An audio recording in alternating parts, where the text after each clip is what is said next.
कार्तिक मास की कथा करती भव से पार। 30वां अध्याय लिखूं हुई हरि कृपा अपार। ओम नमो भगवते वासुदेवाय। नमस्कार दोस्तों, आज के इस वीडियो में हम सुनेंगे कार्तिक माह में सुनी जाने वाली कार्तिक महात्म्य की कथा।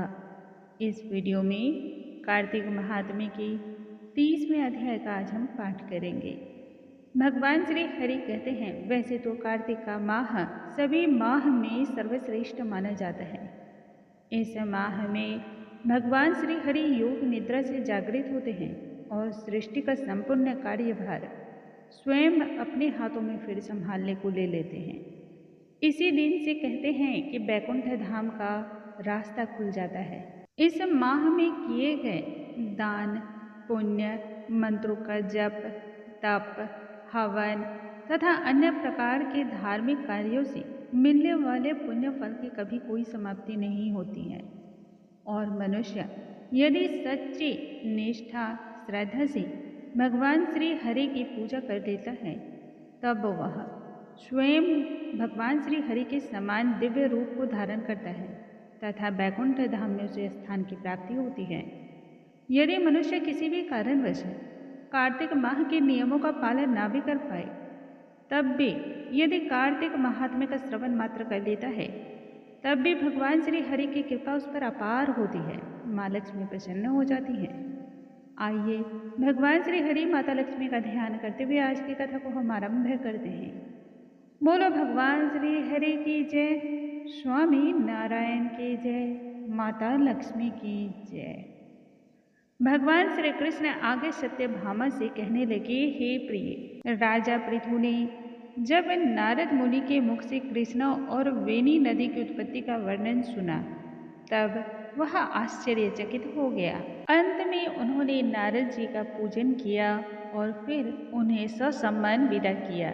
इसलिए माघ, कार्तिक और एकादशी, यह तीनों ही व्रत मुझे अत्यधिक प्रिय हैं। वनस्पतियों में तुलसी, महीनों में कार्तिक और तिथियों में एकादशी तथा क्षेत्रों में प्रयाग मुझे प्राणों से भी अधिक प्रिय हैं। जो मनुष्य अपने इंद्रियों पर विजय प्राप्त करके इनका सेवन कर लेता है, वह मुझे यज्ञ करने वाले मनुष्य से भी अधिक प्रिय है। जो मनुष्य विधि पूर्वक एवं निष्ठापूर्वक इन सभी की सेवा करता है, उन्हें अवश्य ही मेरी कृपा प्राप्त होती है तथा समस्त पापों से उसे मुक्ति मिल जाती है। भगवान श्री कृष्ण के मुख से ऐसे वचन को सुनकर के तब सत्यभामा कहने लगी, हे नाथ, आज आपने बड़ी ही अद्भुत बात कही है। किस प्रकार से ब्राह्मण धर्मदत्त की पुण्य फल की वजह से कलह को मुक्ति की प्राप्ति हुई। यह प्रभावशाली कार्तिक का मास आपको सर्वाधिक प्रिय है, जिससे पति द्रोह का पाप केवल स्नान करने मात्र के ही पुण्य से नष्ट हो गया। हे नाथ, कृपया कर मुझे यह बतलाने की आप कृपा करें कि किसी मनुष्य के द्वारा किया गया पुण्य भला दूसरे मनुष्य को किस प्रकार से प्राप्त हो जाता है।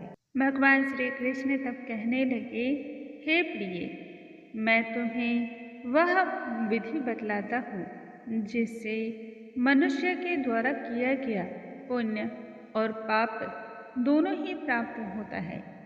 सतयुग में देश, ग्राम तथा कुलों को दिया हुआ पुण्य या पाप मिलता था, किंतु कलयुग में केवल कर्ता को ही पाप तथा पुण्य का फल भुगतना पड़ता है।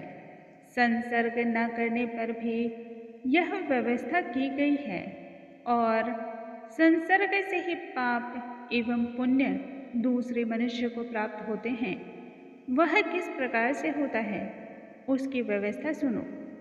पढ़ाना, यज्ञ कराना और एक साथ भोजन करने से पाप पुण्य का आधा फल प्राप्त होता है। एक ही आसन पर बैठने तथा सवारी पर चढ़ने से, श्वास के आने जाने से पुण्य एवं पाप का चौथा भाग जीव मात्र को प्राप्त होता है।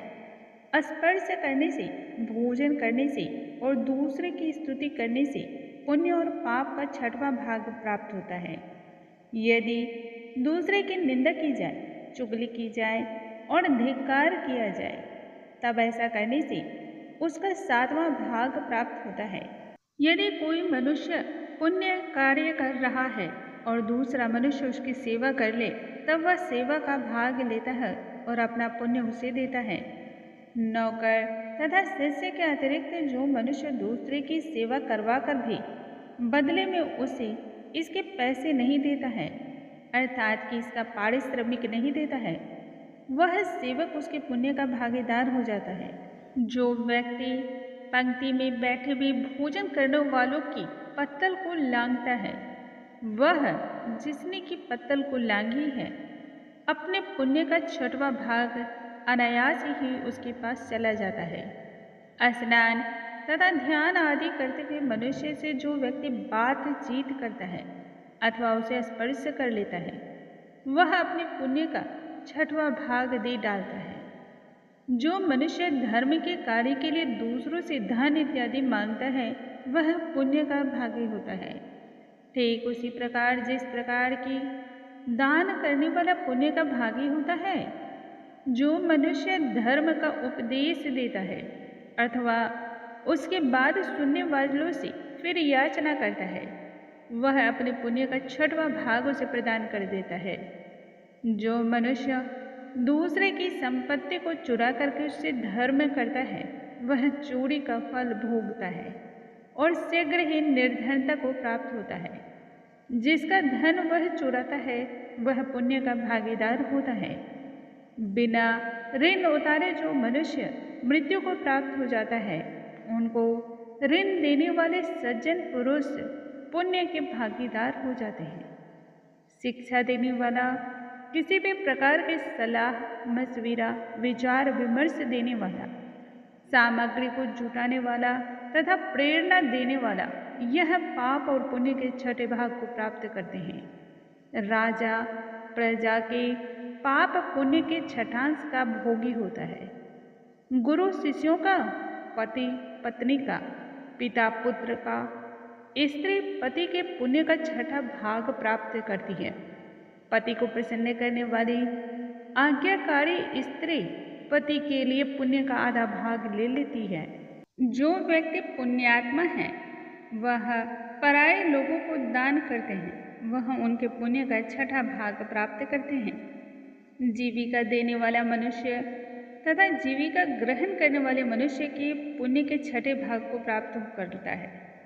इसी प्रकार दूसरों के लिए पुण्य अथवा पाप बिना दिए भी एक दूसरे को प्राप्त हो सकते हैं, किंतु यह नियम जो मैंने बतलाए हैं, ये कलयुग में कदापि लागू नहीं होते। कलयुग में तो एकमात्र कर्ता को ही अपने पाप और पुण्य सभी भुगतने पड़ जाते हैं।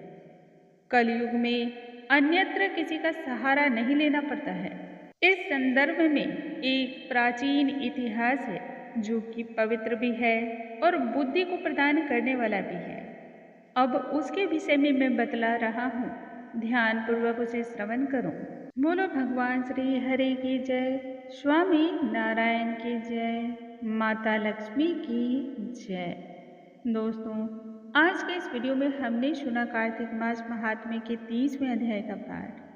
कल 31वें अध्याय का पाठ हम श्रवण करेंगे। तब तक के लिए नमस्कार दोस्तों।